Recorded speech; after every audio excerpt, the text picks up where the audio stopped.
All right, you're live. Let's make sure it's all being heard. Doesn't look like it's starting on YouTube itself. Oh, there we go. Got it working. All right. Gotta wait a little bit before I read the mission call. Let's say I have two viewers. Yeah, so I guess I'll react to day one observations for the Lions until I wait for the mission call. So that way you guys know where I'm going and when I'm leaving. Let's see.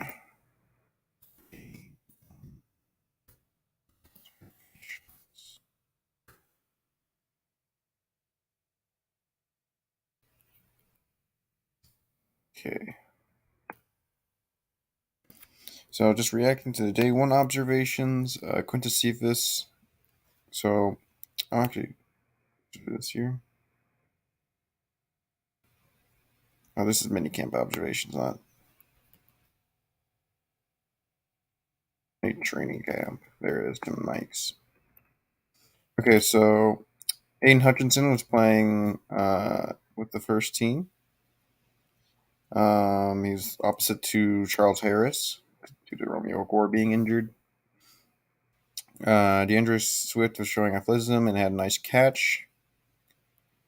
And Jeff Okuda was a lockdown. They didn't see anything about him allowing a catch. Jared Goff found TJ Hawkinson for a couple nice completions. And Jared Goff also threw a nice pass to Quintus Cephas, which is, I'm sure everyone has seen by now, to where he caught that cool one-hander over, I think it was Deshaun Elliott and Amani Oruwariwe. Frank Ragnow and Lee McNeil, they teamed up against each other, so it's going to be interesting to see how that kind of goes. Get some better. Line was healthy. Sounds like the rest of the depth's also competing as well and looking good. Being at Eze, Tommy Kramer, Evan Brown, Logan Stenberg, and Nelson. Will Harris is officially just playing cornerback, and Afitu Milif-One, who's officially a safety now, who played almost exclusively at safety in camp. And Cephas, of course, as I was talking about earlier, had that catch at the camp. Yeah, so it just sounds like it was overall a solid day. Didn't really hear too much about a lot of things. If I can find training camp day 2. Let's see. I have not read the day 2 stuff. Also, welcome to the live to other viewers. So Greg Bell got injured and probably means he's going to be out of the team. And Patterson versus Seibert. So the Lions did a good job, period, where they got 4 kicks, 29, 34, 30, and 43. Seibert was perfect, 4 for 4. Patterson missed his first attempt wide right from 26 yards, and he had the next 3. So Seibert had the better day. Passing drills, Khalil Pimpleton. He got 50 yards in the air, and he made the catch and got into the end zone. Hawkinson made a nice fingertip catch, and Cephas looked like a fullback in full stride when he turned up field to catch a short gain. I don't know if that's a good thing. I was calling this earlier, actually. So for kick returns, Godwin and Gabicki and Trinity Benson, Pimpleton, and Josh Johnson were returning. So it looks like Trinity Benson's getting some return work because he had some return ability back in college. So it could be interesting to see if he gets to compete for a special team spot. And maybe that could be how he makes the team. So, yeah, doesn't seem like anything. There's just some extra conditioning. I'll have to look at some other things, but I think now I can show off the mission call. Oh, I guess there's other 3 viewers left. Oop. All right, I guess I'll just read it off. I guess I'll just show the rest of the Lions fans. So, dear Elder Waddell, you are hereby called to serve as a missionary of the Church of Jesus Christ of Latter-day Saints. You've been recommended as one worthy to represent the Lord as the minister of the restored gospel of Jesus Christ. You'll be your official representative of the church. As such, you'll be expected to maintain the highest standards of conduct and appearance, keep the commandments, and follow the counsel of your mission president. And you devote your time and attention to serving the Lord, leaving behind all other personal affairs. The Lord will bless you with increased knowledge and testimony of Jesus Christ and his restored gospel. Your purpose will be to invite others to come to Christ by helping them receive the restored gospel through faith in Jesus Christ's atonement, repentance, and baptism, receiving the gift of the Holy Ghost and enduring to the end. As you serve with all your heart, might, mind, and strength, the Lord will lead you to those who will hear his message. You are assigned to labor in the Colorado Denver North mission and will help prepare to preach the gospel in the English language. You begin your missionary training on Monday, October 24th, 2022. There you go, guys. I'm going to Denver, North Colorado mission. And yeah, so my second team's going to be Denver, by the way, now. That's kind of one of the things I was hoping to do if I go to a state that has an NFL team. I would make them my second team. So when I get back, I'll not just be covering the Detroit Lions, but I'll also be covering the Denver Broncos. I'll be coming back October 24th, or at least around that time frame. Yes, I am a member of the Church of Jesus Christ of Latter-day Saints, but your guys' nickname is Mormon for us. But yeah, so that's going to be my things there, I guess. Yeah, I guess since I'm already still here, I might as well see if there was any other training camp observations. Let's see. Yeah, there's a couple other ones. USA Today had some. I got to pay for this one.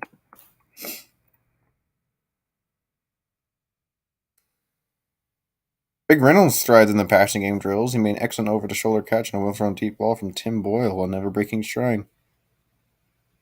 He worked on hands in the offseason, sounds like. Even caught a nice screen. So it's neat. Pretty neat. Oh yeah, Greg Bill got hurt. Forgot about that.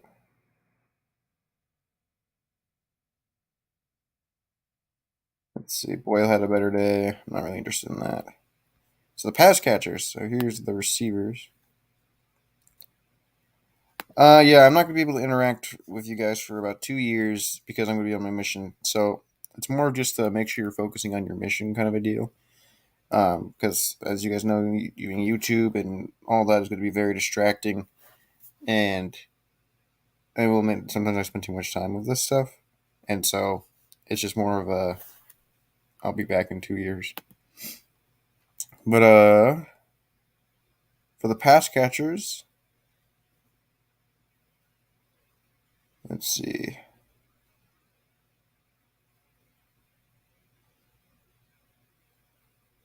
Only one drop pass from undrafted rookie Josh Johnson. Sounds like he's been having a horrible camp. Let's see. Uh, Reynolds got Reynolds put the ball on the ground when cornerback Jeff Okuda got two hands on him. Just had the ball hit his hand, so Okuda nearly had an interception by the sounds of it.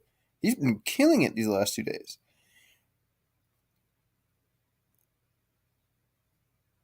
Let's see. The NFL replay will still be going on. The tight ends are not sure-handed. Rookie tight end dropped, and DJ Hawkinson had dropped. DJ Hawkinson has a lot of drops, man. I really hope that improves. Yeah. I'll still go on the voice chat in Discord. Also, welcome to the live second viewer. Let's see.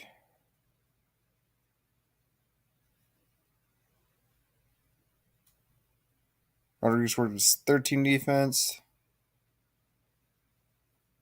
Sounds like he's getting the hole right in every run game play. Jared Davis is failing at it in camp. He's done good in coverage. That sounds like Brock Wright and Garrett Griffin got the better of him on a play. James Houston had some good plays. Blew up a screen pass. So he's playing the Sam backer / edge role. So he's going to be kind of going the more edge rusher / outside linebacker role. He's not exactly going to be doing a inside linebacker job.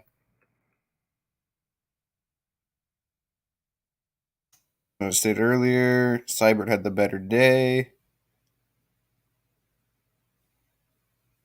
Let's see.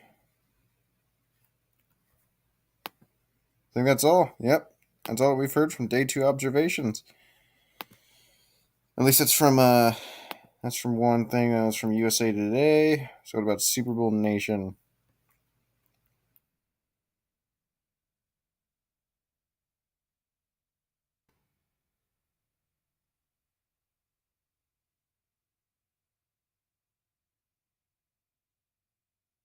Sounds like Jared Goff keeps getting into priority weapons.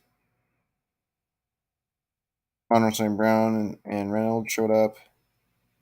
Dude, Shark's getting some good consistency of him. Shark says he's just starting to know where the ball's going to come at this point.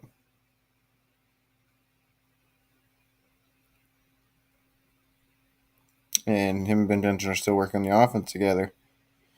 Chark says Jared Goff has more control what's going on and more input. I can go and ask the same question I could ask Ben Johnson or Antoine Randall L. I can go ask him. It helps a lot when I go straight to the source, the guy who's throwing the ball just in smaller routes, trying to figure out what he's thinking. So when I'm lining up, I'm kind of thinking the way. Still got a way to go, but just today, a few plays I saw what was thinking before he threw. I asked him if that's what he was thinking. He said, yeah, just things like that are really helpful when you have a veteran QB like he is. After Chark wrapped up his interview with the media, instead of going inside, as is typical, he collected his helmet and gloves and headed back to the jugs machine to join St. Brown, Reynolds, and Khalif Raymond for some more catching drills. And so that's pretty interesting.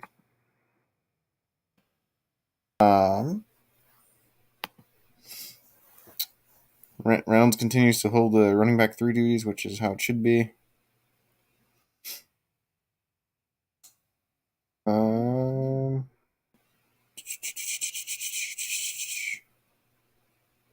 Brock Wright continues to hold the tight end 2 spot. Shane Zoster and Gary Griffin seem to be hitting the rest for the tight end 3 spot.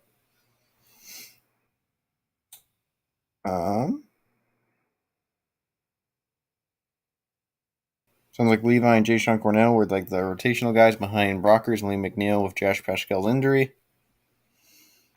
So it sounds like Aiden Hutchinson, Austin Bryant, and John Kaminsky had productive days. That's interesting that John Kaminsky had a good day. And it sounds like Aiden Hutchinson's been able to create pressure from both inside and in from varying spots. And Austin Bryant had a play that would have resulted in a sack.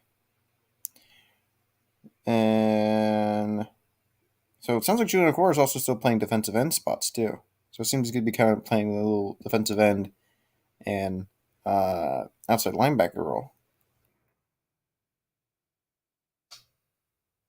So it sounds like the Lions' rotations: Alex Angelon, Chris Board, and Derek Barnes. Angelon's at the mic, Board's at the will, and Barnes seems to be flexing depending on where he's going. Board's the preferred choice. Sounds like Anthony Pittman was the 4th linebacker for the edge spot. And it sounds like Jared Davis and Sean Hamilton was with the 3s, and Josh and Malcolm was with the 4th line. It sounds like he also broke up a swing pass to a running back. That's interesting. Let's see. Okudah forced a fumble. He took the ball away from Josh Reynolds. Dang. That's pretty nice.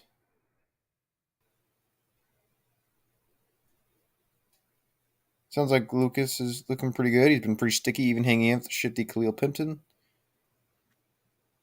Huh.